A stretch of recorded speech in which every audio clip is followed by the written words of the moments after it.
Howdy, howdy. Welcome back to Gant's Garage. I had a couple of questions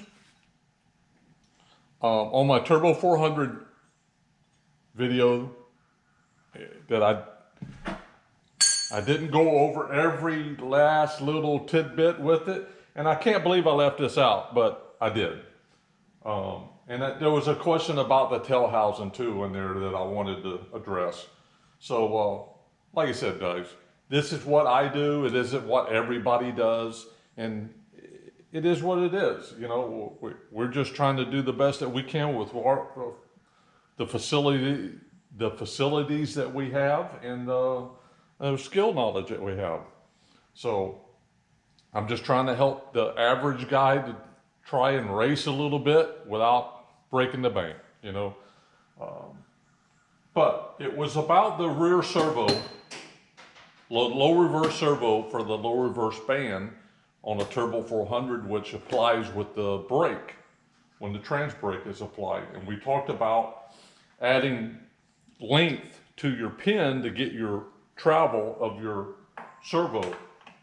Well, a few years ago, I also started doing it a different way. We used to take a stock servo and cut it and put it on there, and then you could check your travel by moving the piston with no seal or nothing on it and getting an idea and adding pin length to it to get it the right amount. Well, a few years ago, I started doing this, and it's not nothing new. There's a couple of places out there that sell these things in a billet aluminum. M&M Mark Mickey is the one that actually came up with the aftermarket one, a CNC one, and it has an adjuster in the end of it, just like you would find in like a C4 band adjustment or anything like C6 band adjustment, something like that. It's just a little tricky to get this bolt in correctly. I'll show you the inside. The finished product.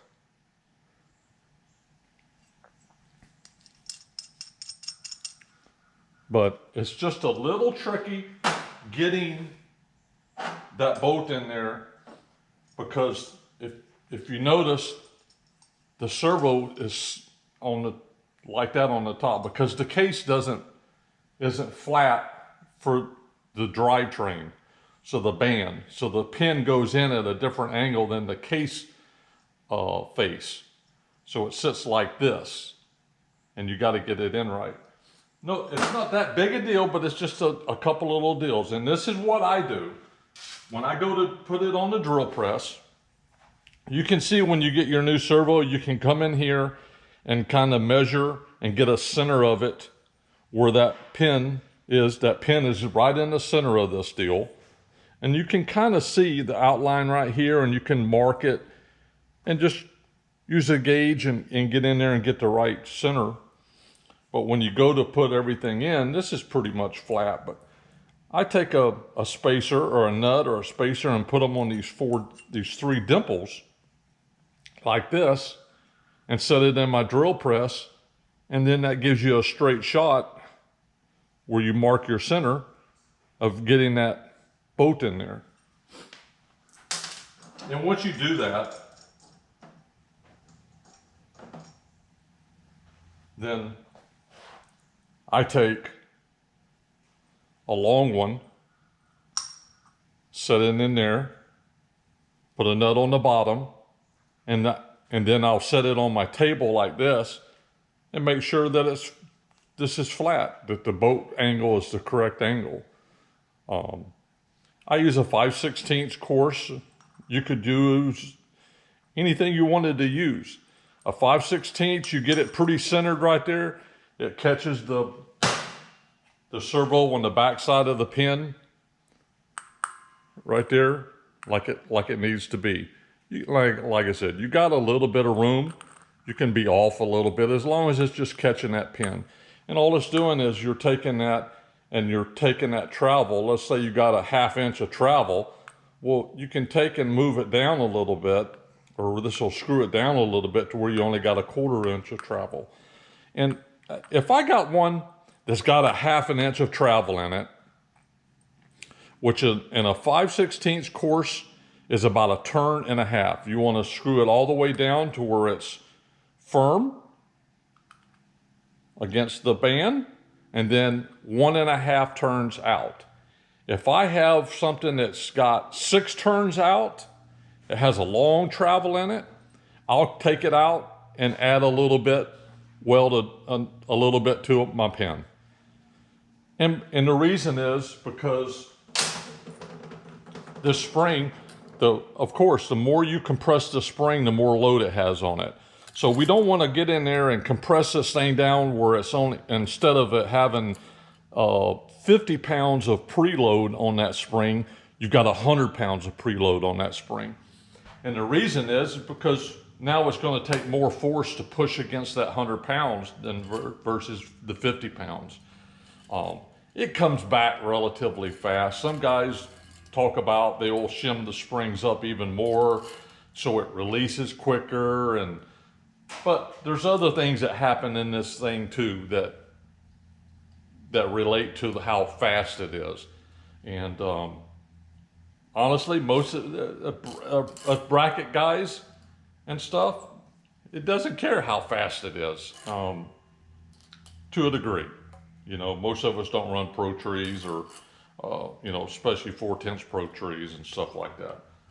But that's just a quick little deal on the low reverse servo. I can't believe I didn't touch on that on my last one, but I didn't. So I just wanted to go over that. But that is a trick little deal. And like I say, snug down, 1.5 turns up. That's about 90 thousandths, 60 to 90 thousandths of travel in it is 1.5 turns. Like I said, 2 turns, 3 turns out. I don't worry about the pin being too short, but if I get a situation where it's 5 turns out, that thing has 5 turns of travel or 6 or whatever, I start looking at that because I don't want that much preload on that spring. So just a trick little deal that you guys can do at home. And like I said, they're just 5/16. Weld a 5/16 nuts to the front of it. You know, I put a bolt and a nut and tighten it down and then weld the nut and so forth, and that's how it comes out. Snug down, 1.5 turns out, lock the jam nut, and you're good. And most everybody has deep aluminum pans, so it has plenty of room. It doesn't interfere with the filter. The filter's on this side of it and stuff. So, trick little deal. And the last thing was the guys were talking about the bushings in the back of these things, where the bushings are failing. They do. It is true. A lot of guys do have a little bit of trouble when they go to a manual valve body with bushing problems in the back. And what happens is the bushing gets hot because there's not enough oil back there on it. And then the yoke, just the automatic movement of the yoke pulling in and out like that, moving in and out with suspension travel, it'll actually take this bushing and pull it outward. It'll pull it towards the seal, and it'll come out and come out. It won't spin, it just keeps moving out because that yoke's got friction in it from heat, and it'll actually pull it. I don't know why it pulls it versus pushes it. I don't know, but it will pull it. And it'll come out and touch the seal, and then the seal will start leaking. And then the guys will pop the seal out and go, wait a minute, why is the bushing so far out here? And that's the reason why, because this thing is getting hot back here, and it's the yoke's trying to grab it, and it'll pull it.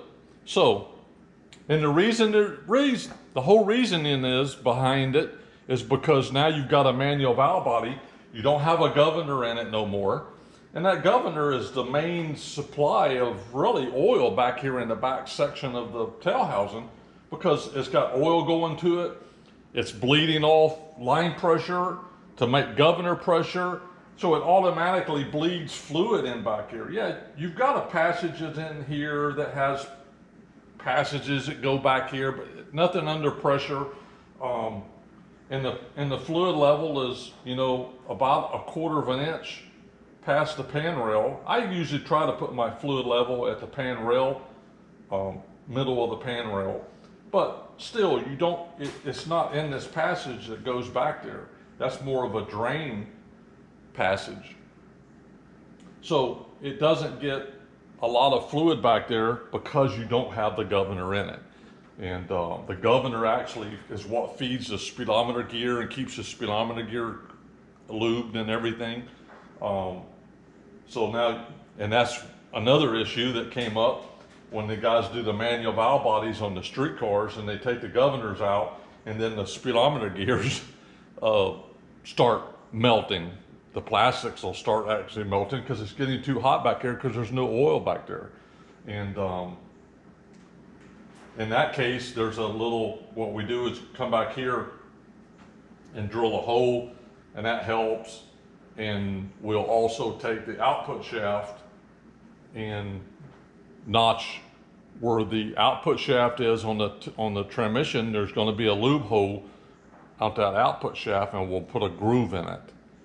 And that way when it comes, because what happens is when it goes in the case in the middle here, lube, and then it goes in the back and goes to the front. Well, when it goes to the back, it goes to the shaft, and then it comes out the rear output shaft to the rear bushing, that little hole, and feeds that rear bushing.